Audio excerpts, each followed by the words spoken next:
पिछले लेक्चर में अपन लोगों ने लिफ्ट के बारे में बात की थी, है ना, कि लिफ्ट में अगर कोई इंसान खड़ा है तो लिफ्ट के अलग अलग जो मूवमेंट्स है उसकी वजह से अपेरेंट वेट क्या होगा। अब इस लेक्चर में हम लोग देखेंगे कि अगर कोई ब्लॉक किसी स्मूथ सरफेस पे रखा हुआ है तो उसका डिफरेंट डिफरेंट कंडीशंस में एक्सेलरेशन क्या होगा। तो पहले केस में जो ब्लॉक रखा है वो m मास का है, स्मूथ हॉरिजॉन्टल प्लेन पर रखा हुआ है और उसको फोर्स F जो है हॉरिजॉन्टली लग रहा है, ठीक है। तो अब अगर हम इसके फ्री बॉडी डायग्राम की बात करेंगे तो यहाँ पर इसको फोर्स कौन कौन से लग रहे हैं, F तो इस डायरेक्शन में लग रहा है, ठीक है। नीचे की तरफ इसको क्या लग रहा होगा, mg, और ऊपर की तरफ क्या लगेगा इसको, r, ठीक है। तो अगर मैं बात करूँगा कि अगर इसका एक्सेलरेशन कितना होगा, है ना, तो F इज इक्वल टू होता है, हमने सेकेंड लॉ में पढ़ा था, ma, ठीक है। तो F बाय m हो जाएगा a, ठीक है। तो एक्सेलरेशन क्या हो जाएगा, a, ठीक है। और जो इसकी नॉर्मल रिएक्शन है, नॉर्मल रिएक्शन किसके बराबर हो जाएगी, जो इसको वर्टिकल डायरेक्शन वाले फोर्स लग रहे हैं उनकी वजह से ब्लॉक चल रहा है क्या, नहीं चल रहा है।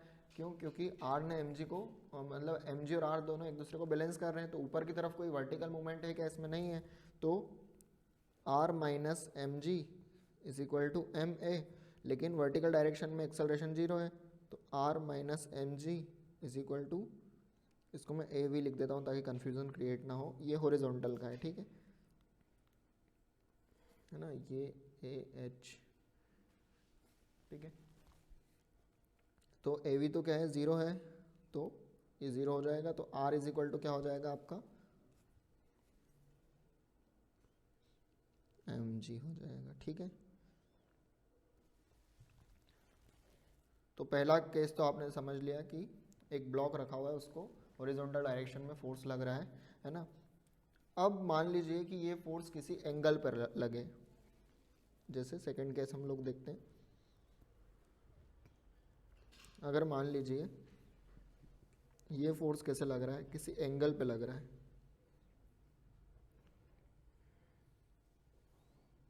ये m है, ठीक है, ये फोर्स F है, ठीक है।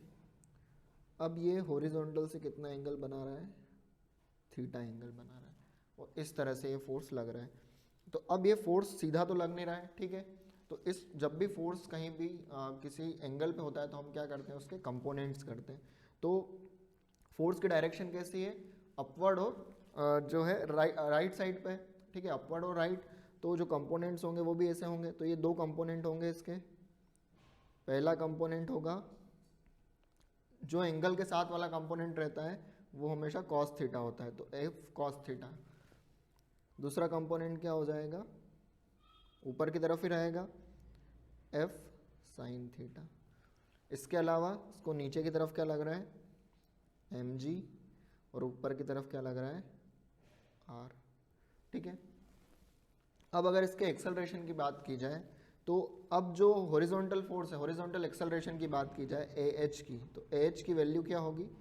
तो यहाँ पर फोर्स क्या लग रहा है, सिर्फ एफ नहीं लग रहा है, यहाँ पर एफ कॉस थीटा जो है वो है हमारा हॉरिजॉन्टल फोर्स, ठीक है। तो F cos theta is equal to M A H, ठीक है। तो F cos theta by M is equal to A H. तो ये रहेगा हमारा हॉरिजॉन्टल एक्सेलरेशन, ठीक है। अगर हम बात करें इसकी नॉर्मल रिएक्शन की, तो नॉर्मल रिएक्शन आर और एफ साइन थीटा दोनों प्लस में है, ठीक है। और एम जी जो है उनके अपोजिट डायरेक्शन में, दोनों आर और एफ साइन थीटा दोनों एक डायरेक्शन में, एम जी उनके अपोजिट डायरेक्शन में। और जो नेट मूवमेंट हो रहा है वो क्या हो रहा है, यहाँ पर 0 हो रहा है, ठीक है। तो R plus F sine theta is equal to हो जाएगा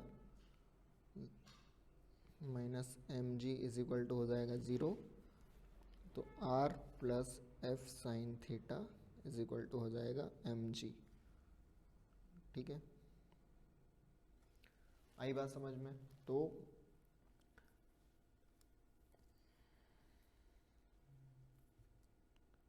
ठीक है, अब अगले केस की बात करते हैं। मान लो ये फोर्स इधर से ना लगते हुए इसको किस तरह से लगे। अगर हम थर्ड केस की बात करें,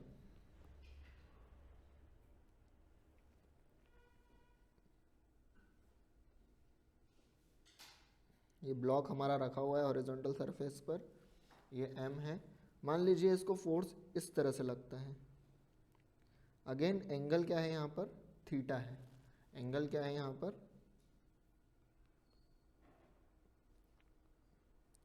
थीटा है। ये एफ फोर्स इसको लग रहा है इधर की तरफ। ठीक है, अब क्या होगा? फिर से फोर्स जो है थीटा एंगल के साथ है, फिर से सीधा सीधा नहीं है, तो फिर से इसके हम क्या करेंगे? कंपोनेंट्स करेंगे। तो इसको दो फोर्स लगेंगे, एक डाउनवर्ड लग रहा है और एक किधर की तरफ लग रहा है? एक टुवर्ड्स राइट साइड। ठीक है, तो ये वाला जो कंपोनेंट है इसका, ये तो हो जाएगा क्या? F cos theta. ये ऐसा लग रहा है तो हम इसको ऐसा ही बना सकते हैं। ठीक है, तो ये हो जाएगा एफ कॉस थीटा। क्यों? क्योंकि ये फोर्स तो इसको इधर की तरफ, जैसे कोई ब्लॉक यहाँ पर रखा है और मैं इसको इधर से ऐसे धकेलूंगा तो जाएगा तो वो इस साइड ही। ठीक है, तो फोर्स जो ये एफ कॉस थीटा है, ये लग रहा है इसको राइट की तरफ ही, एफ कॉस थीटा। लेकिन एफ साइन थीटा इसको किधर की तरफ लगेगा? नीचे की तरफ, है ना? तो नीचे की तरफ लगेगा इसको एफ साइन थीटा। ठीक है, अब इसको नीचे की तरफ एक फोर्स लग रहा है एम जी, ऊपर की तरफ लग रहा है नॉर्मल रिएक्शन। ठीक है, तो अगर मैं इसको सॉल्व करूँ, सबसे पहले हम देखते हैं कि एक्सेलरेशन हॉरिजॉन्टल वाला वो क्या होगा। तो एफ कॉस थीटा की वजह से ही है वो भी। तो क्या हो जाएगा वो? F cos theta by M is equal to A H. ठीक है, तो ये तो किस चीज़ का फॉर्मूला हो गया? एक्सेलरेशन का। तो सेम टू सेम फॉर्मूला आएगा। ठीक है, जैसा हमारे सेकेंड केस में था, same to same third case में भी वही फॉर्मूला आएगा। लेकिन यहाँ पर जो हमारा रेंज है वो थोड़ा सा चेंज हो जाएगा, सॉरी जो रिएक्शन है वो चेंज हो जाएगा।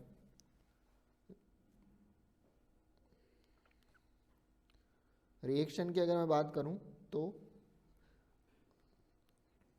सिर्फ एक ही फोर्स जो है वो अपर डायरेक्शन में, बाकी दोनों लोअर साइड पे।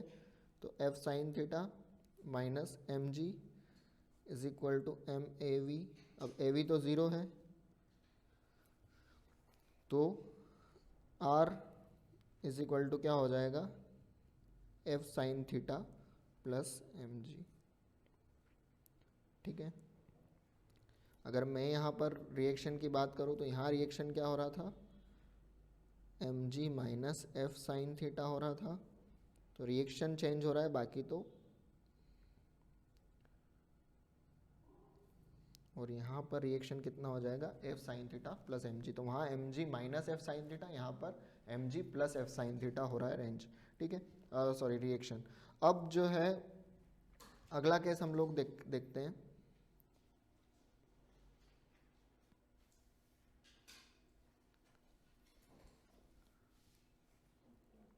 अब क्या होता है कि जैसे एनएलएम में ये तो एक पोर्शन है जो आपको पूछा जा सकता है एफ की वैल्यू देकर, और आपसे एक्सेलरेशन वगैरह पूछा जा सकता है। अब नेक्स्ट जो केसेस हम लोग देखेंगे वो कनेक्टेड बॉडीज के देखते हैं। ठीक है,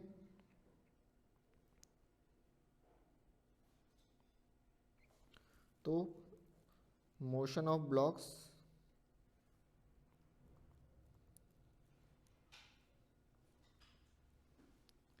इन कॉन्टेक्ट। ठीक है, ये तो हमने अभी सिंगल सिंगल ब्लॉक्स का देखा है, लेकिन हो सकता है कि दो ब्लॉक्स जो है वो किस तरह से रखे हुए हों? कांटेक्ट में रखे हुए हैं, लाइक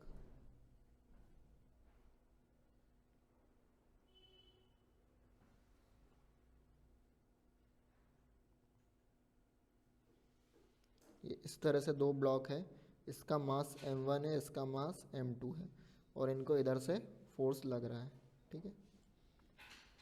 अब ये जब भी ब्लॉक्स, आपको भी पता है, अगर हम प्रैक्टिकल वे में देखें इसको, हम फिजिक्स के पॉइंट ऑफ व्यू से ना देखते हो, प्रैक्टिकल वे में देखें कि कोई भी चीज़ होती है, अगर हम घर में भी उसको शिफ्ट करते हैं दो चीज़ों को, है ना, तो हम तो एक चीज़ पे फोर्स अप्लाई कर रहे हैं और दूसरी ऑटोमेटिकली जो है शिफ्ट होती जाती है। क्यों होती जाती है? Due to contact force. तो यहाँ पर इन दोनों के बीच में क्या रहता है? एक कॉन्टेक्ट फोर्स रहता है ना, कॉन्टेक्ट फोर्स रहता है। अगर मैं इन दोनों का इंडिविजुअल जो है फ्री बॉडी डायग्राम बनाऊँ, तो अगर मैं m1 वाले का डायग्राम बनाता हूँ, फ्री बॉडी डायग्राम, ये m1 वाला ब्लॉक है, तो इसको फोर्स F लग रहा है इस साइड, ठीक है।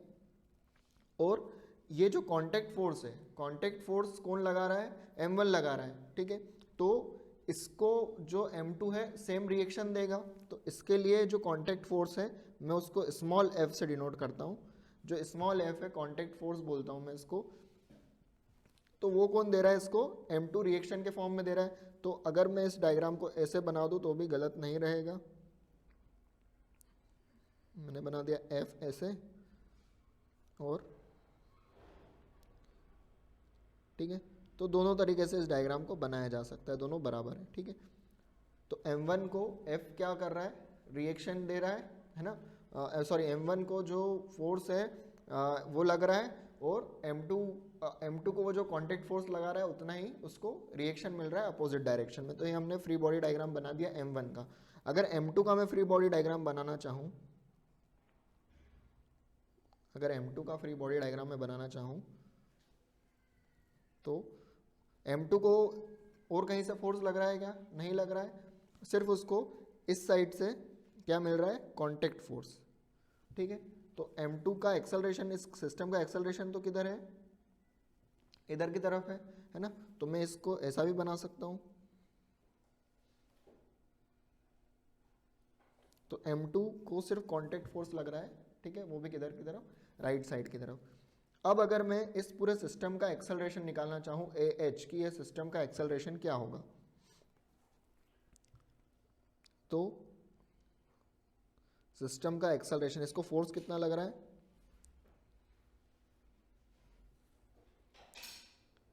एक्सेलरेशन ऑफ सिस्टम, तो फोर्स कितना लग रहा है इसको, पूरे सिस्टम को? Capital F। मास कितना है पूरे सिस्टम का? m1 प्लस m2, दो ब्लॉक्स हैं हमारे पास, तो F bye m1 plus m2, ये तो क्या हो जाएगा? पूरे सिस्टम का एक्सेलरेशन हो जाएगा। लेकिन अब अगर आपसे कांटेक्ट फोर्स पूछा जाए, अब आपसे क्या पूछा जाए? कांटेक्ट फोर्स पूछा जाए, तो कांटेक्ट फोर्स के लिए आपकी दो इक्वेशंस बनेगी। कांटेक्ट फोर्स के लिए आपकी कितनी इक्वेशंस बनेगी? दो इक्वेशंस बनेगी। पहला, अगर हम m1 के रिस्पेक्ट में बनाना चाहें कांटेक्ट फोर्स की इक्वेशन, तो वो क्या होगी? देखो, नेट मूवमेंट किधर की तरफ है? राइट साइड की तरफ है। तो जो राइट साइड में लग रहे हैं वो फोर्स पॉजिटिव आएंगे। जिस साइड भी मूवमेंट होता है, नेट मूवमेंट जिस साइड भी होगा, वो वाले फोर्स क्या हो जाते हैं? पॉजिटिव हो जाते हैं, है ना। और उनके अपोजिट वाले फोर्स क्या होते हैं? नेगेटिव हो जाते हैं। मैं फिर से रिपीट कर देता हूँ ये चीज़, कि जिस साइड एक्सेलरेशन होता है, जो एक्सेलरेशन की डायरेक्शन होती है, उस डायरेक्शन में जितने भी फोर्स रहेंगे वो क्या होंगे? पॉजिटिव रहेंगे। उनके अपोजिट वाले क्या रहेंगे? नेगेटिव रहेंगे। तो एक्सेलरेशन की डायरेक्शन किधर है? ये वाला, और F हमारा इस डायरेक्शन में है, एक्सेलरेशन की डायरेक्शन में, तो F positive, contact force negative, और हम बोल देंगे m1 ah, ठीक है। यहाँ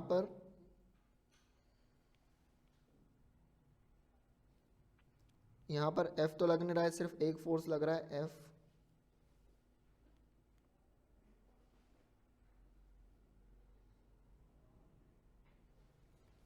अगर हम इन दोनों इक्वेशन को कंबाइन करें, क्योंकि अभी हमें अगर इससे निकालना चाहेंगे तो हमें कांटेक्ट फोर्स नहीं पता है, अगर इससे निकालना चाहेंगे तो हमें स्मॉल f कांटेक्ट फोर्स यहाँ पे भी नहीं पता है। तो हमने क्या किया कि दूसरे वाले ब्लॉक से हमने कांटेक्ट फोर्स की वैल्यू निकाल ली। अगर आपसे कांटेक्ट फोर्स पूछा जाएगा तो आपको क्या करना है? अब मतलब इसमें अलग अलग चीज़ें जो एग्जामिनर का मन हो उस हिसाब से पूछी जा सकती है। जैसे अगर उसको आपको अगर एक्सेलरेशन उसने पूछा है तो आप डायरेक्ट ये वाला फॉर्मूला लगाकर एक्सेलरेशन निकाल लेंगे। क्यों? क्योंकि आपको एफ दिया रहेगा, आपको m1 m2 दिए रहेंगे, तो आप डायरेक्ट एक्सेलरेशन निकाल सकते हैं। लेकिन अगर आपसे कॉन्टैक्ट फोर्स पूछा है तो आपको पहले इस इक्वेशन को लगाकर आपको एक्सेलरेशन निकालना है, और उसके बाद आप सेकेंड वाली इक्वेशन में डायरेक्ट एक्सेलरेशन की और m2 की वैल्यू रखकर और कॉन्टैक्ट फोर्स निकाल सकते हो। ठीक है, थर्ड इक्वेशन से भी निकल सकता है क्योंकि आपको F पता है, m1 पता है। अगर एक्सेलरेशन आप निकाल लेते हो तो दोनों जो है आपको पता लग जाएगा कॉन्टैक्ट फोर्स के बारे में। तो एक्सेलरेशन अगर निकालना है तो आप सीधे सीधे क्या करोगे, नेट फोर्स अपॉन मास, ठीक है, total mass, net force upon total mass करेंगे। ठीक है, जैसा मैंने यहाँ पे किया है ना। नेट फोर्स जो लग रहा था F अपॉन में टोटल जो मास, मूविंग मास जो है वो, तो m1 प्लस m2 जो है नेट टोटल मूविंग मास है, और नेट फोर्स कितना है आपका F, तो आपका एक्सेलरेशन यहाँ पर निकल जाएगा सिस्टम का। ठीक है, तो इस तरह से आपको यहाँ पर कैलकुलेशन करना होते हैं। ठीक है, अब इन द सेम वे ये फोर्स इधर से भी अप्लाई हो सकता है।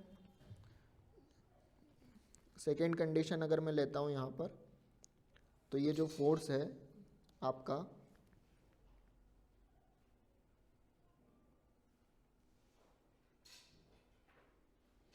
सेम सिस्टम है, इसको m1 इसको m2 बोला, और ये सिस्टम इधर की तरफ। तो यहाँ पर क्या होगा, सिर्फ एक्सेलरेशन की आपकी डायरेक्शन जो है वो चेंज हो जाएगी। अब नेट एक्सेलरेशन आपका किधर की तरफ होगा, इधर की तरफ होगा। क्यों? क्योंकि फोर्स जो है आपका किस तरफ लग रहा है, अपोजिट डायरेक्शन में लग रहा है, तो नेट एक्सेलरेशन आपका इधर ही होगा। अगर नेट एक्सेलरेशन की बात करूँगा तो नेट फोर्स भी सेम है और नेट मूविंग मास भी सेम है, तो ये तो सेम आएगा ही, बस इनके फ्री बॉडी डायग्राम में थोड़ा सा चेंज आ जाएगा। फ्री बॉडी डायग्राम में चेंज कैसे आएगा, अब जो है m2 पे एक तो फोर्स अप्लाई हो रहा है और कॉन्टैक्ट फोर्स जो है उसको रिएक्शन के फॉर्म में मिलेगा। तो अगर m2 का मैं फ्री बॉडी डायग्राम बनाऊंगा तो m2 को जो है एक फोर्स इधर की तरफ मिल रहा है, और जो ये m1 कॉन्टैक्ट फोर्स लगाएगा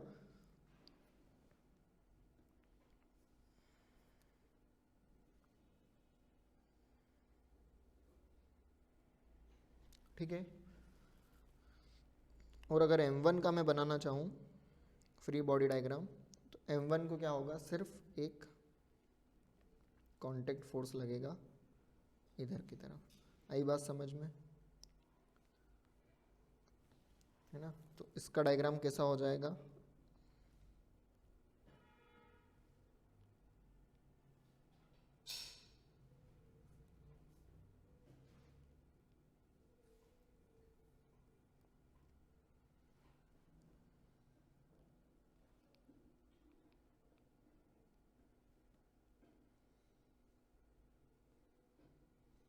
ठीक है, इस तरह से डायग्राम हो जाएगा। बाकी सारी चीज़ें सेम रहेगी। ठीक है, एक्सेलरेशन की आपकी वैल्यू सेम रहेगी। अब जो इसके लिए इक्वेशन जो है, जो m2 के लिए इक्वेशन है वो कैसी हो जाएगी, f minus F m2 AH, ये तो हो गई इसके लिए, और m1 के लिए क्या हो जाएगी, f is equal to m1 AH। ठीक है, तो एक्सेलरेशन के डायरेक्शन वाले फोर्स पॉजिटिव और बाकी नेगेटिव। ठीक है, तो ये हो सकता है।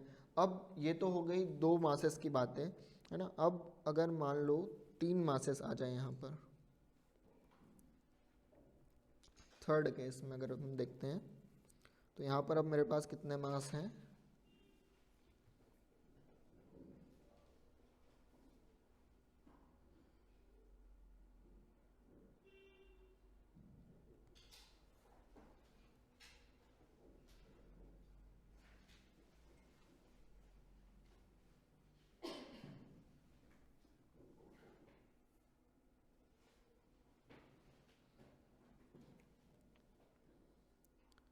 m1 m2 m3। अगर ये तीन मासेस आपके पास आ जाए तो क्या करेंगे, अब यहाँ पर थोड़ी सी कंडीशंस अलग रहेगी। अगर मैं बात करूँ कि मैंने इस साइड से यहाँ पर फोर्स लगाया F, ठीक है, अगर मैंने इस साइड से फोर्स F लगाया है तो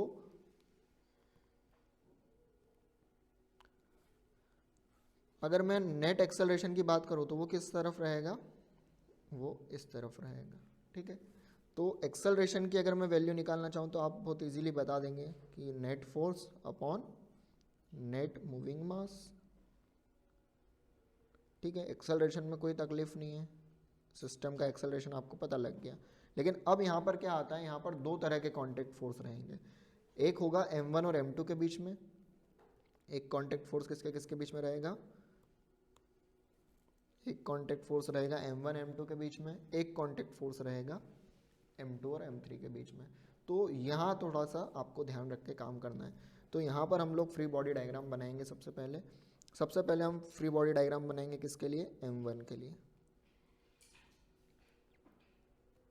ठीक है। तो m1 को जो है, अच्छा अभी हॉरिजॉन्टल मोशन की बात चल रही है तो बार बार हम फ्री बॉडी डायग्राम में नॉर्मल रिएक्शन और mg नहीं बना रहे हैं, क्यों, क्योंकि वर्टिकल साइड में कोई मोशन ही नहीं है। तो अगर मोशन ही नहीं है तो हम बार बार उसको ड्रॉ करके टाइम वेस्ट क्यों करेंगे, तो इसलिए हम लोग बार बार वो नहीं बना रहे हैं, ठीक है। तो अगर m1 की बात करूँ मैं यहाँ पर, तो m1 को F मिल रहा है इधर की तरफ, और कॉन्टैक्ट फोर्स जो है वो m1 और m2 के बीच का मैंने उसको बोल दिया F1, ठीक है। या मैं इसको F12 भी बोल सकता हूँ, या F1 बोल दिया मैंने, ठीक है। कॉन्टैक्ट फोर्स बिटवीन 1 एंड 2, तो F1 मैंने इसको बोल दिया, या मैं इसको ऐसे बना दूँ तो भी वो सही है,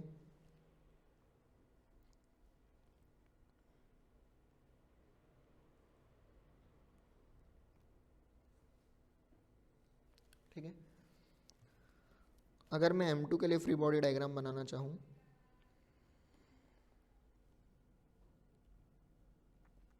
तो m2 को जो है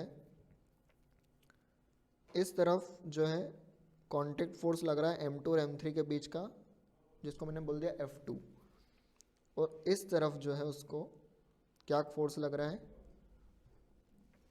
F1, ठीक है। तो इसका डायग्राम अगर मैं बनाना चाहूँगा तो वो कुछ इस तरह से हो जाएगा।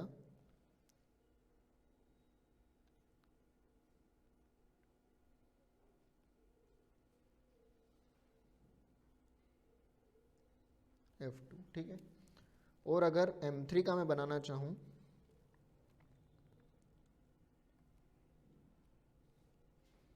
तो M3 को जो है सिर्फ एक फोर्स लग रहा है जो कि कॉन्टैक्ट फोर्स है ना, F2 वाला। तो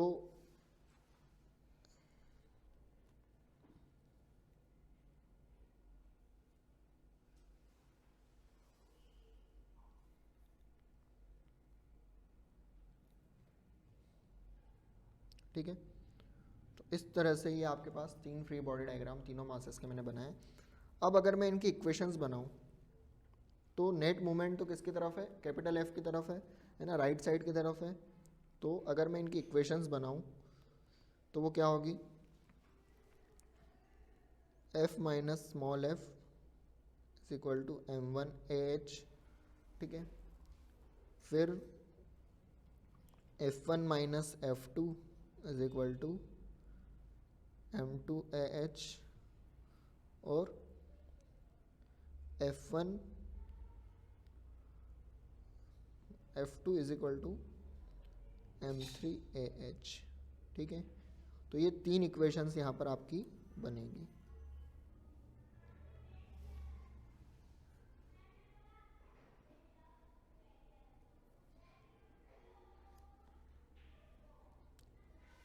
ठीक है, ये तीन इक्वेशंस आपकी यहाँ पर बनेगी। अब इनमें आप जो है, जैसे आपको अगर मान लीजिए F1 निकालना है, तो अगर आपको, आप सबसे पहले अगर एक्सेलरेशन निकाल लेते हैं, अगर आपने ये फॉर्मूला रख के सबसे पहले एक्सेलरेशन निकाल लिया तो आपके लिए F2 निकालना बहुत इजी हो जाएगा, क्योंकि आपको M3 दिया हुआ है। आप F2 निकाल लेंगे यहाँ पर एक्सेलरेशन और M3 की वैल्यू रख के, और उस वैल्यू को हम F2 वाले फॉर्मूले में फिट करेंगे, ठीक है। उस फॉर्मूले को हम F2 में फिट करेंगे तो हमें जो है F1 की वैल्यू भी पता लग जाएगी। तो इस तरह से जो है आप, तो सेम वे में अगर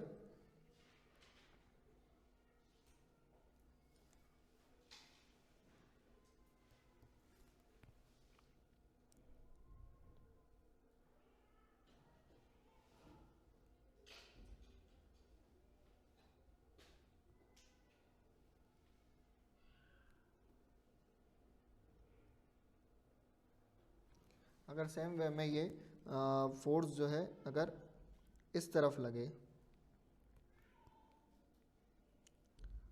अब जो है हम फोर्स किसको लगा रहे हैं, F इधर M3 को, तो सारी जो डायरेक्शन है आपके वो क्या हो जाएगी, अपोजिट हो जाएगी।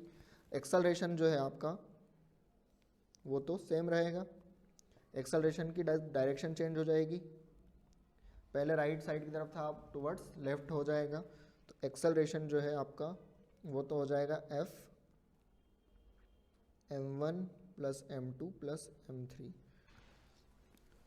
अब अगर हम m1 m2 और m3 के फ्री बॉडी डायग्राम्स बनाते हैं इंडिविजुअली, तो अगर m1 का बनाते हैं, m1 को क्या लग रहा है, सिर्फ जो कांटेक्ट फोर्स है m1 और m2 के बीच का, जिसको मैं बोल देता हूँ ये क्या है, F1 है, ठीक है। तो m1 को F1 लग रहा है किधर की तरफ, इधर की तरफ, या मैं इसको ऐसे बना देता हूँ क्योंकि एक्सेलरेशन जो है वो लेफ़्ट की तरफ है, तो F1 जो है इसको किधर धकेल रहा है, लेफ़्ट की तरफ, तो m1 के लिए क्या हो जाएगा, F1 is equal to m1 AH, पहली इक्वेशन आपकी ये है। अगर मैं m2 की बात करूं तो m2 को दो फोर्स लग रहे हैं, m2 को दो फोर्स लग रहे हैं, m2 को एक फोर्स तो लग रहा है F2 और दूसरा फोर्स लग रहा है F1,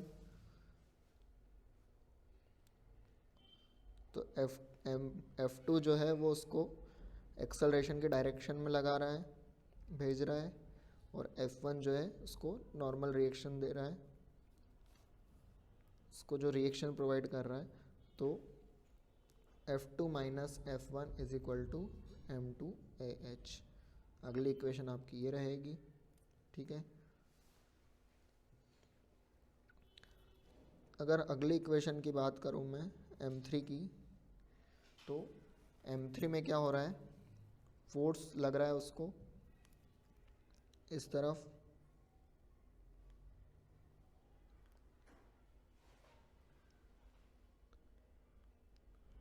और इधर की तरफ उसको क्या लग रहा है, F2 कांटेक्ट फोर्स, या ये डायग्राम हम ऐसे भी बना सकते हैं, F3 F2 और इधर F, ठीक है। अगर इसकी इक्वेशन हम लोग बनाएंगे तो F minus F2 is equal to M3 AH, आई बात समझ में। तो ये जो तो सारी चीज़ें इसमें थोड़ी सी अलग हो जाएगी, और आप जो है F1 की अगर वैल्यू निकाल लेंगे तो आपको F2 की वैल्यू मिल जाएगी, ठीक है। तो इस तरह से इन क्वेश्चंस को आपको सॉल्व करना है कि पहले आपको फ्री बॉडी डायग्राम बना के कौन से फोर्स उन पर लग रहे हैं वो निकालना है, उसके बाद आप कांटेक्ट फोर्स अलग अलग निकाल लेंगे। और ध्यान से करना है, जब 3 ब्लॉक आते हैं या 4 ब्लॉक आते हैं तो आपको ध्यान देना है कि कौन से ब्लॉक का आपसे पूछा गया है। तो ये हमने बात की कि ब्लॉक्स इन कांटेक्ट वालों की। अब ऐसा भी हो सकता है कि दो ब्लॉक्स आपस में किससे कनेक्टेड हो, किसी स्ट्रिंग से कनेक्टेड हो या किसी रस्से से कनेक्टेड हो, तो उस केस में हम लोग क्या करेंगे, जनरली ब्लॉक्स को जो कनेक्ट करते हैं हम लोग वो मासलेस स्ट्रिंग से कनेक्ट करते हैं, ठीक है। तो मान लो पहला केस मैं आपको बताता हूँ, ये हेडिंग आपको इसमें क्या डालना है, motion of blocks connected by massless string, ठीक है। पहला केस,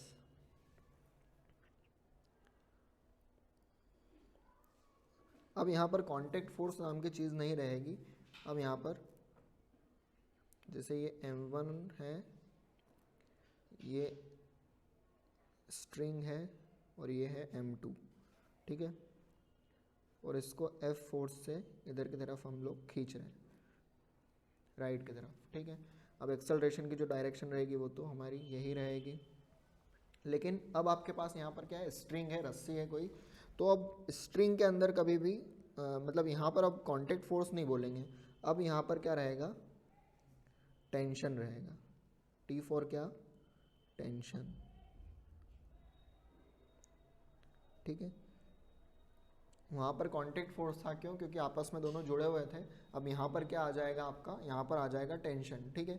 अब यहाँ पर भी हम लोग क्या करते हैं, फ्री बॉडी डायग्राम बनाएंगे, लेकिन उससे पहले मैं बता देता हूँ कि जो ये सिस्टम का एक्सेलरेशन होगा वो तो यहाँ पर भी सेम मेथड से ही कैलकुलेट होगा एक्सेलरेशन। क्यों, क्योंकि यहाँ पर जो ये स्ट्रिंग है ये क्या है, मासलेस है, इसलिए यहाँ पर जो है हम लोग क्या है, इसका मास तो कुछ है नहीं, तो हम डायरेक्ट क्या कर सकते हैं, एक्सेलरेशन ऑफ सिस्टम अगर हमें निकालना है तो net force upon net moving mass, ठीक है। तो एक्सेलरेशन ऑफ सिस्टम क्या हो जाएगा, force upon total moving mass, m1 plus m2 हमारा टोटल मास है, तो ये हमारा एक्सेलरेशन हो जाएगा, ठीक है। अब टेंशन निकालते हैं, तो टेंशन भी सेम वे में निकालना है। फ्री बॉडी डायग्राम बनाएंगे सबसे पहले,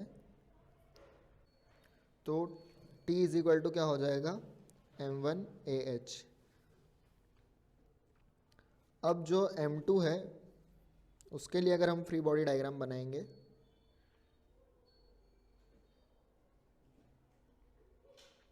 तो m2 को जो है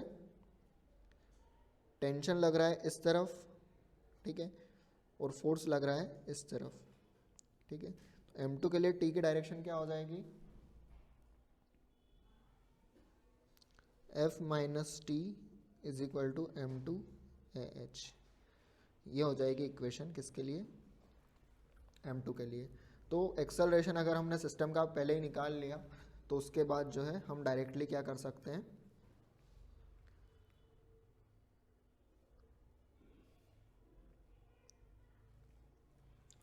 क्या कर सकते हैं, टेंशन निकाल सकते हैं। आई बात समझ में। तो एक्सेलरेशन आप पहले कैलकुलेट कीजिए, फिर आप टेंशन आराम से निकाल सकते हैं। नेक्स्ट हम बात करते हैं अगर दूसरे टाइप का सिस्टम हो जिसमें 3 मासेस जुड़े हुए हों।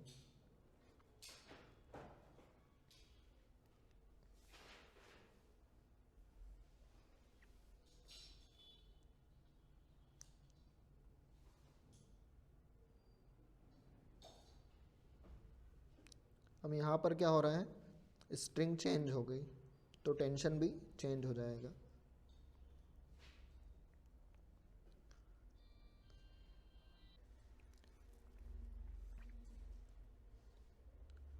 तो अगर हम बात करेंगे एक्सेलरेशन की तो वो तो क्या हो जाएगा,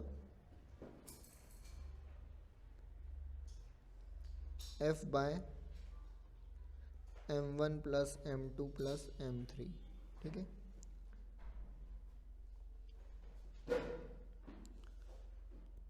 लेकिन अगर हम तीनों का फ्री बॉडी डायग्राम बनाएंगे तो अगर हमने m1 का फ्री बॉडी डायग्राम बनाया, अब यहाँ पर जो टेंशन है ये हो जाएगा टेंशन T1, और यहाँ पर इस टेंशन को हम नाम देंगे T2, ठीक है। ये मैंने 2 एरो क्यों बनाए यहाँ पर, ये 2 एरो इस तरह से बनाने का क्या रीज़न है, ठीक है। तो ये वाला जो एरो है ये बताता है कि ये टेंशन किसके लिए, m3 वाले के लिए। टेंशन जो है m3 को इधर की तरफ लग रहा है, और m2 के लिए जो टेंशन है वो ये मैंने बनाया है। तो ये जो टेंशन है ये किसका है, m2 का है। जो वाइट कलर से मैंने बनाया ये क्या है, ये किसके लिए टेंशन है, m3 है। दोनों की वैल्यू बराबर है, सिर्फ डायरेक्शन का फ़र्क है। तो ये हमेशा टेंशन इस तरह से ड्रॉ किया जाता है। अब अगर हम लोग फ्री बॉडी डायग्राम बनाते हैं m1 का, तो m1 को क्या लग रहा है इधर की तरफ, T1 लग रहा है, ठीक है। टेंशन m1 को कौन खींच रहा है इधर की तरफ, T1 खींच रहा है। तो m1 इज इक्वल टू हो जाएगा T1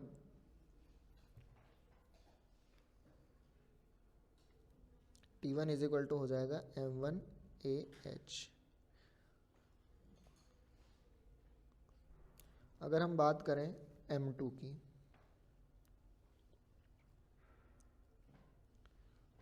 तो m2 को जो राइट साइड की तरफ है क्या लग रहा है, T2 लग रहा है, और इधर की तरफ क्या लग रहा है, T1 लग रहा है, लेकिन एक्सेलरेशन किधर की तरफ है, एक्सेलरेशन इधर की तरफ है। तो एक्सेलरेशन के डायरेक्शन वाले फोर्स जो हैं वो पॉजिटिव, अपोजिट वाले नेगेटिव।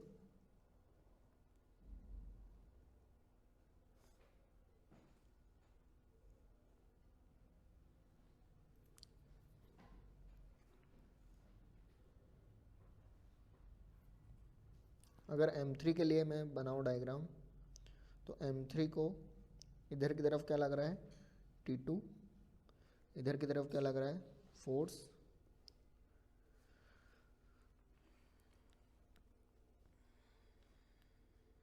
तो F minus T2 is equal to M3AH। इस तरह से आपकी 3 इक्वेशंस यहाँ पर बनती है। तो अगर हम T1 की वैल्यू निकाल लेंगे तो हमारे लिए सबसे पहले आपको एक्सेलरेशन निकालना है, फिर T1 की वैल्यू निकालेंगे तो T2 की बहुत इजीली निकल जाएगी। तो ये इस तरह से आपको करना है। अब ऐसे 3 ब्लॉक्स, 4 ब्लॉक्स, कितने भी ब्लॉक्स आ सकते हैं, लेकिन बेसिक फंडा याद रखना है कि अगर आपकी स्ट्रिंग जब तक सेम है तो टेंशन अलग नहीं होगा, जहाँ स्ट्रिंग अलग होगी आपका टेंशन जो है वो चेंज हो जाएगा, है ना। जैसा कि हमने यहाँ किया था कि यहाँ पर फर्स्ट वाले एग्जाम्पल में एक ही स्ट्रिंग थी तो उसका टेंशन हमने हर जगह T लिया, लेकिन यहाँ पर 2 स्ट्रिंग हो गई है तो T1 और T2 ये अलग हैं। जब 3 स्ट्रिंग हो जाएगी तो T1, T2, T3 जो है अलग अलग हो जाएंगे। तो इस तरह से जो है आपको ये सॉल्व करना है क्वेश्चंस इसके।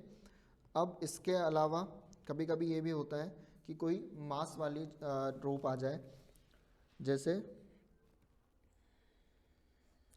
अगला केस मान लीजिए कि ये मैंने कोई ब्लॉक रखा हुआ है,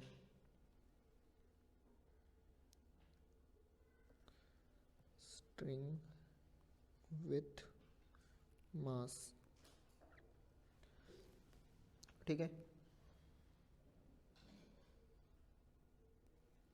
अब यहाँ पर आपसे क्या कह देते हैं कि कोई ब्लॉक है और ये किसी रस्सी से अटैच्ड है, ठीक है। इस रस्सी को फोर्स इस तरफ लग रहा है, उस रस्सी का, इस ब्लॉक का मास M1 है, इस रस्सी का मास M2 है, ठीक है। तो सेंटर पे जो है इनके टेंशन क्या होगा, इस रस्सी में टेंशन कितना होगा। तो हम क्या करते हैं, इस रस्सी को हम हम इस पूरे सिस्टम को 3 मासेस में डिवाइड करते हैं। इस केस में हम लोग क्या करते हैं, इस सिस्टम को क्या करते हैं, 3 पार्ट्स में डिवाइड करते हैं। हम एक मानते हैं M1, ठीक है। फिर हम सेंटर पे निकालना है तो दूसरे को बोल देते हैं M2/2 और ये टेंशन, और M2/2, ठीक है। और यहाँ पर जो टेंशन है हम लोग निकालते हैं। अब ये टेंशन निकालना बहुत इजी हो जाता है और इधर जो है आपका फोर्स लगता है। तो जब भी इस तरह का क्वेश्चन आता है तो आपको कैसे कंसिडर करना है कि ये 3 मास है, यहाँ इन दोनों के बीच में क्या रहेगा, कांटेक्ट फोर्स रहेगा, यहाँ पर रस्सी है इसलिए यहाँ पर टेंशन रहेगा। तो जब भी आपसे पूछा जाए कि किसी रस्सी से बंधा हुआ है जिसका मास जो भी हो M1, M2, M3 या जो भी दिया हो 10 किलोग्राम, 5 किलोग्राम जो भी दिया हुआ हो, और आपसे बोला जाए कि इस रस्सी के सेंटर पर टेंशन क्या होगा, तो इस रस्सी को हम क्या करते हैं, 2 पार्ट्स में डिवाइड करते हैं, है ना। एक पार्ट को हम मास जो हमारा दिया हुआ है उसके साथ रख देते हैं और दूसरे पार्ट को हम क्या करते हैं, अलग कर देते हैं और बीच में एक मासलेस स्ट्रिंग हम कंसिडर कर लेते हैं, ठीक है। तो इस तरह से हम रस्सी के सेंटर पर टेंशन निकालते हैं, उस रस्सी के मास को जो है हम आधा आधा डिवाइड करके। बाकी सारी चीज़ें जैसा आप करते हैं वैसे सेम टू सेम ही रहेगी इसमें। तो ये मैंने आपको एग्जांपल्स बता दिए कि मासलेस स्ट्रिंग आए तो क्या करना है, मास वाली स्ट्रिंग आए तो क्या करना है। इसके अलावा मैंने कांटेक्ट फोर्स के बारे में बता दिया। अब जो है इसके बाद हम लोग पढ़ेंगे मोशन ऑफ कनेक्टेड बॉडीज़, है ना। अब उसमें थोड़ा सा यहाँ पर हम लोग अलग चीज़ पढ़ेंगे। अब क्या हो सकता है कि अब आपसे पूछा जा सकता है कि ये जो 2 मासेस हैं M1 और M2, ये जो 2 मासेस हैं M1 और M2, ये किससे जुड़े हुए हैं, ये एक पुली से, इससे जो ये इस तरह का स्ट्रक्चर जो है इसे हम पुली बोलते हैं। पुली मतलब एक जैसे आपने देखा होगा कोई ये कुआं देखा होगा, है ना, कुएं पे इस तरह से लगी रहती है जिस पर से रस्सी जाती है नीचे बकेट के साथ और इधर से आप खींचते हैं, ठीक है। तो ये इस तरह का अब जो पुली है एक तरह से चक्री होती है ना। तो उस तरह से पुली से कनेक्टेड वाला जो सिस्टम रहता है, इसके मोशन के बारे में हम लोग इसमें बात करेंगे। अब पुली के अंदर भी ये जो स्ट्रिंग होती है ये किसी होती है, मासलेस होती है, इसको हम मासलेस कंसिडर करते हैं। अब पुली में भी क्या होता है, टेंशन होता है। ये किसी जो पुली है ये भी किसी इस चीज़ से कनेक्टेड होती है। और अगर हम बात करें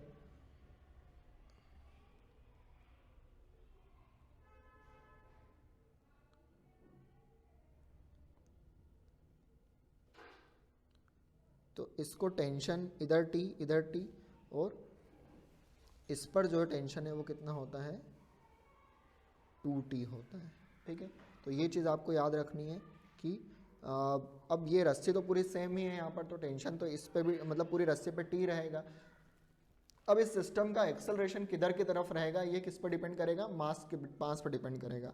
अगर मान लो इस केस में m1 जो है वो ज़्यादा बड़ा है m2 से, तो एक्सेलरेशन किधर की तरफ रहेगा, नीचे की तरफ, ठीक है। तो एक्सेलरेशन किस पर डिपेंड करेगा आपका, वो डिपेंड करेगा कि मास आपका कौन सा बड़ा वाला है। चलो अगर हम इसमें मान लेते हैं कि दो मासेस हैं,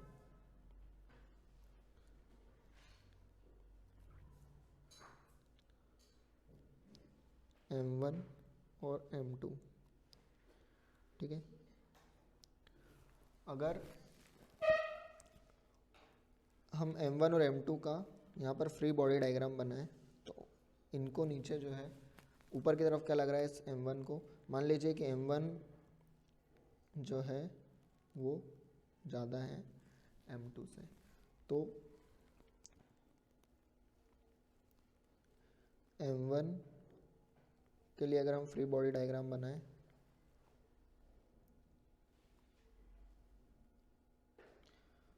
तो इसको टेंशन लग रहा है यहाँ पर T, ठीक है, ऊपर की तरफ। नीचे की तरफ क्या लग रहा होगा इसको,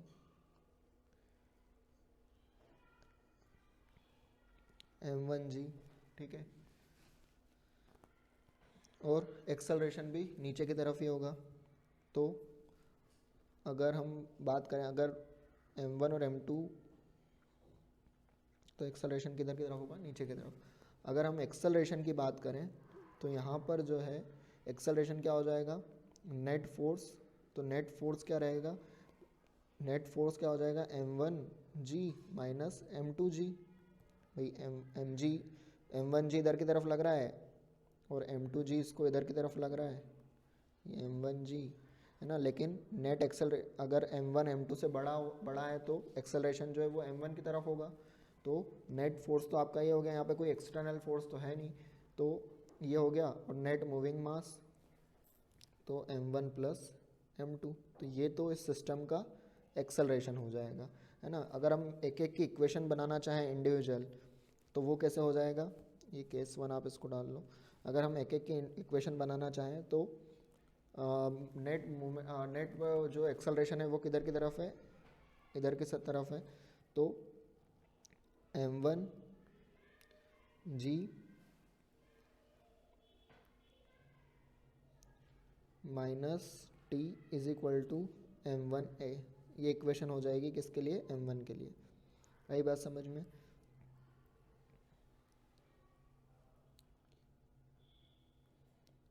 अगर m2 के लिए बनाना चाहें तो m2 को क्या लग रहा है, नीचे की तरफ, ऊपर की तरफ T लग रहा है, नीचे की तरफ क्या लग रहा है, m2G फोर्स लग रहा है। लेकिन एक्सेलरेशन किधर की तरफ है, m2 का ऊपर की तरफ रहेगा, ठीक है। एक्सेलरेशन जो m2 के लिए वो ऊपर की तरफ रहेगा, तो ये ऊपर की तरफ है। तो जो ऊपर वाले फोर्स हैं T माइनस m2G, तो ऊपर वाला फोर्स कौन है, T, तो वो पॉजिटिव रहेगा। एक्सेलरेशन की डायरेक्शन में यहाँ पर T है, इज इक्वल टू m2A। तो ये दो इक्वेशंस आपकी यहाँ पर बनेगी। आई बात समझ में? तो ये दो इक्वेशंस हम यहाँ पर बना सकते हैं, ठीक है। और एक्सेलरेशन जो है आप इस इक्वेशन से निकाल सकते हैं कि नेट फोर्स कितना है और एक्सेलरेशन किधर की तरफ है। तो यहाँ पर जो है m1 m2 अगर हमने अभी लेकर किया है तो यहाँ पर हमें जो है ये पता होना चाहिए कि m1 और m2 में से बड़ा कौन है। अगर आप जब क्वेश्चंस देखेंगे इसके तो आपको m1 m2 की जगह यहाँ पर मासेस दिए रहेंगे 5 किलो 10 किलो, तो आप समझ जाएंगे कि कौन बड़ा है और एक्सेलरेशन किधर की तरफ होना है, ठीक है। तो ये तो बहुत एक ईजी टाइप के क्वेश्चन है। अब इसमें भी ऐसा फिक्स नहीं है कि सिर्फ एक ही स्ट्रिंग है, दो स्ट्रिंग भी आ सकती है। कैसे आ सकती है मैं बताता हूँ।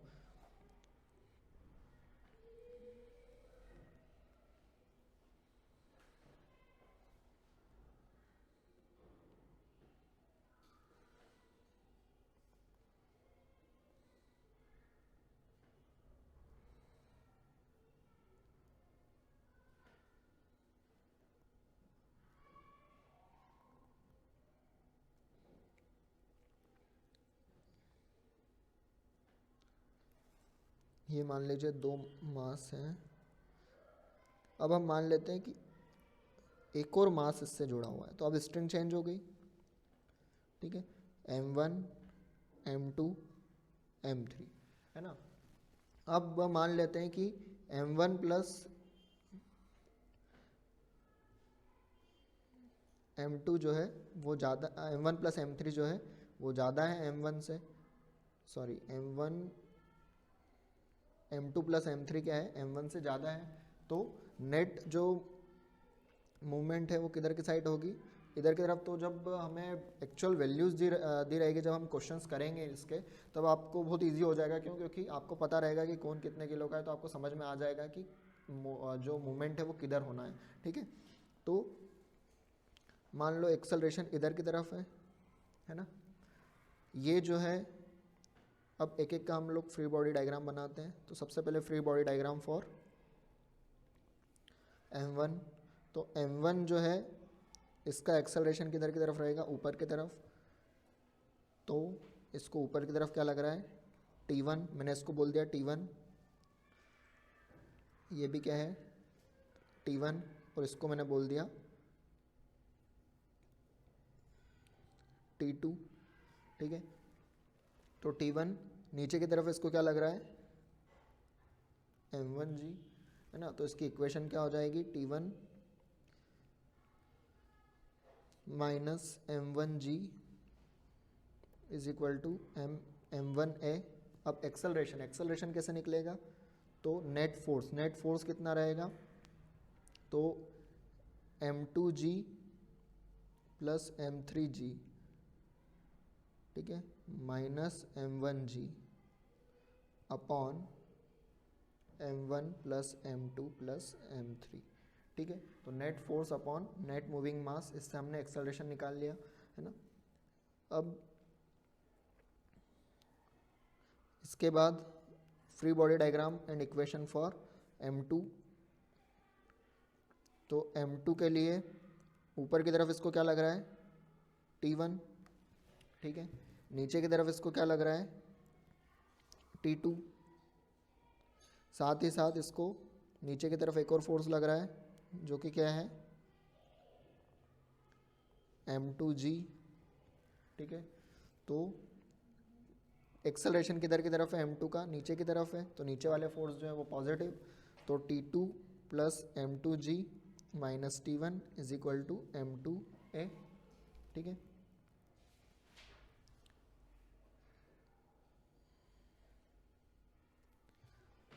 अगला m3 के लिए बनाना है।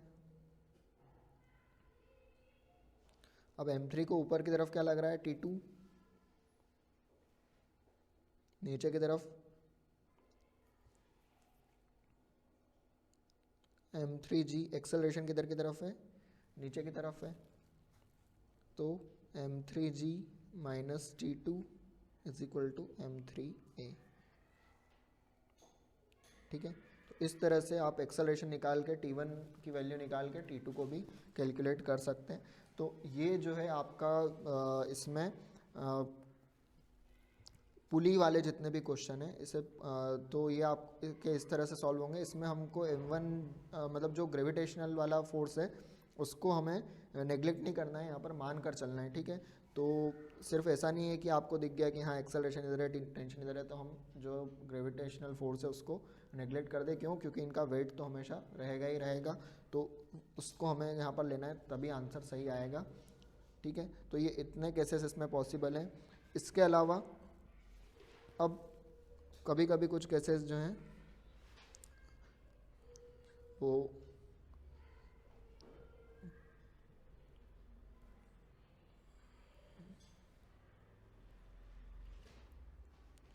अब मान लीजिए आपको ये इस तरह से कुछ दे दिया जाए,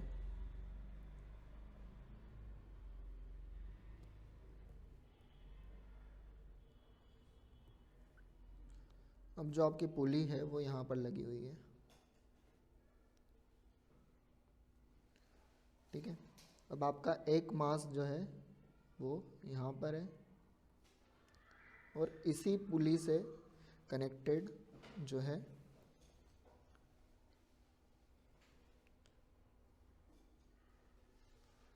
इसी पुली से कनेक्टेड आपका दूसरा मास है ये,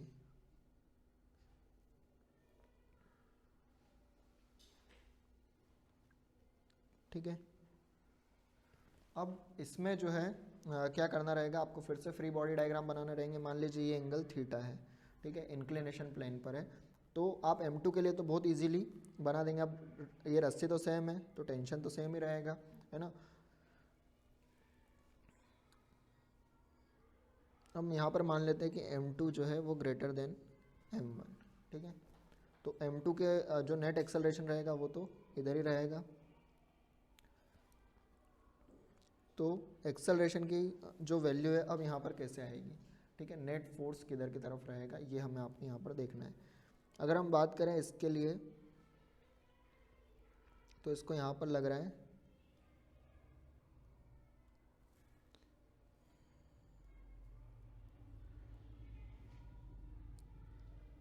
M1G, ठीक है।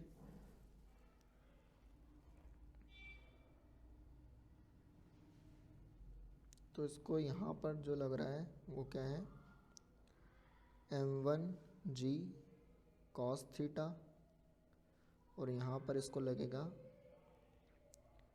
M1G sin थीटा, ठीक है। इधर की तरफ इसको, और यहाँ पर इस साइड इसको लग रहा है टेंशन, ठीक है। अगर मैं इसकी बात करूँ तो यहाँ पर इसको सिर्फ क्या लग रहा है, टेंशन लग रहा है, और नीचे की तरफ इसको क्या लग रहा है, M2G, ठीक है। तो इसकी अगर मैं इक्वेशन बनाऊं तो इसकी इक्वेशन क्या बनेगी, टेंशन मतलब इसका एक्सेलरेशन तो इधर की तरफ होगा, क्यों? क्योंकि M2 बड़ा है तो एक्सेलरेशन इधर की तरफ होगा। तो अगर इसकी इक्वेशन बनाऊं M1 के लिए तो क्या हो जाएगी, T minus M1G sine theta is equal to M1A, ठीक है। और अगर इसके लिए मैं बनाऊं तो क्या हो जाएगी, M2G minus T is equal to M2A। अब यहाँ से जो एक्सेलरेशन है ये दोनों इक्वेशन को रखकर कैलकुलेट किया जा सकता है। कैसे किया जा सकता है, टेंशन की वैल्यू निकाल लेते हैं। तो टेंशन की वैल्यू क्या आ जाएगी, अगर मैं इस इक्वेशन से देखूं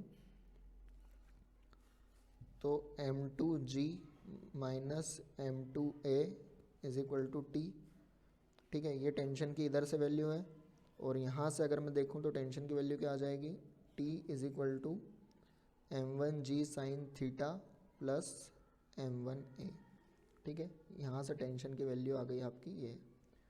अब इन दोनों वैल्यूज़ को जो है अगर हम इक्वेट कर दें, ये इक्वेशन 1 हो गई, ये इक्वेशन हमारी 2 हो गई। अगर हम दोनों को इक्वेट कर दें तो M1G sine theta plus M1A और M2G माइनस M2A, ठीक है। ये आपका यहाँ से आप एक्सेलरेशन निकाल लोगे। ठीक है, आप जी वाले को एक तरफ कर दो, आपको एंगल दिया रहेगा, आपको m1 की वैल्यू दी रहेगी, आपको m2 की वैल्यू दी रहेगी, तो आप एक्सेलरेशन या इस इक्वेशन से सीधे सीधे निकाल सकते हैं। तो जब भी इस तरह के क्वेश्चन आते हैं तो आप एक्सेलरेशन को ऐसे इक्वेशन को मॉडिफाई करके और निकाल सकते हैं, और उसके बाद इस एक्सेलरेशन की वैल्यू इनमें से किसी में भी रख देंगे तो टेंशन की वैल्यू आ जाएगी, है ना। तो बहुत ईजी कॉन्सेप्ट है ये सारे, इसके हम बहुत सारे क्वेश्चंस भी करेंगे। तो बस आपको बेसिक फंडा समझना है, आपको फ्री बॉडी डायग्राम जो है आपको अच्छे से बनाना आना चाहिए इन सब क्वेश्चंस में। अगर फ्री बॉडी डायग्राम आपने क्लियर बना दिए तो फिर ये क्वेश्चन में कुछ रह नहीं जाता है, आपको सीधे सीधे वैल्यूज़ रखना है और निकालना है, मैथ्स ही बचता है इसके बाद। तो अभी ये सिर्फ जो हम बात करते हैं एनएलएम के अंदर, तो वो हम सिर्फ बात करते हैं स्मूथ प्लेन्स की, लेकिन जब हम आगे नेक्स्ट चैप्टर में फ्रिक्शन की बात करेंगे तब क्या होगा कि ये जो है प्लेन्स जो है जिस पर रखे रहते हैं ब्लॉक्स, ये स्मूथ नहीं रहेंगे, ये क्या रहेंगे, अभी ये सब क्या है, फ्रिक्शन लेस सरफेस है ना, स्मूथ सरफेस की बात हो रही है। लेकिन जब फ्रिक्शन आएगा तो फ्रिक्शनल फोर्स को भी कंसिडर करना होता है। तो जनरली जो क्वेश्चन आता है आपके एग्जाम्स में, तो उसमें कभी मतलब मैक्सिमम टाइम ये होता है कि वो फ्रिक्शनल फोर्स भी देते हैं, मतलब फ्रिक्शन लेस सरफेस नहीं देते हैं, है ना, तो उसको भी कंसिडर करके चलना होता है। तो हम आगे वो भी उस तरह के क्वेश्चंस भी देखेंगे जब फ्रिक्शन वाला चैप्टर पढ़ेंगे। और अभी के लिए हम लोगों को सिर्फ ये देखना है कि फ्री बॉडी डायग्राम कैसे बनाए जाते हैं और इनकी इक्वेशंस हम कैसे लिखते हैं। तो एक और बार मैं आपको रिवाइज करवा देता हूँ ये चीज़ कि फ्री बॉडी डायग्राम में हम क्या करते हैं, जितने भी किसी ब्लॉक या किसी भी बॉडी पे फोर्सेस होते हैं, है ना, वो हम लिख देते हैं वहाँ पर।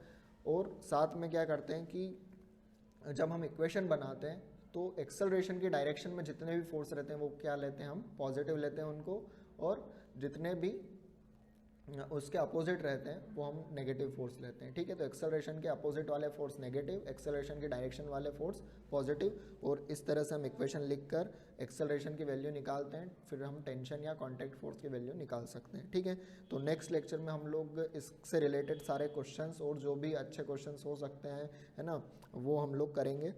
तो